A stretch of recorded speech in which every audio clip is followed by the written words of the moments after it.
Naghatag hinda ko nga pagkilala ang mga estudyante ang Eastern Samar National Comprehensive High School kumo mga representante ang Borongan City Division.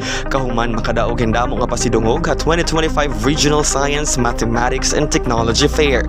Kundi ining ginbuhat sa Maasin City, Southern Leyte. Kinilala ang mga representante ang ES&CHS kumo first runner-up para ang Best Chant Award.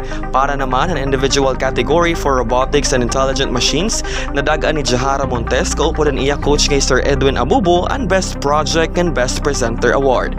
Para naman ang Life Science category, ginpasidunggan ni Eugenio Malinaw IV como champion ang Best Poster ng second runner-up naman ang Best Project Award. Dira naman ang STEM Innovation Expo category, kinalala como second runner-up para ang Best Project Award ni Mark Vince Lord Owen Araba.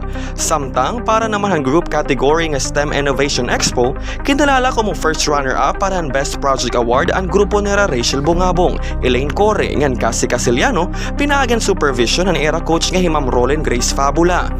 Dako ini nga pagkilala dirila para nasabi nga eskwelahan kundi magina Borongan City Division tungod ni pinakita nira nga academic excellence nga ang kaagresibo ang ES&CHS delegates kontra ni iba pa nga 13 nga participating school division habog-us nga Rehiyon 8. Tikang dari Syudad Han Borongan, Julius Gilbert Malian, Eastern Samar News Service.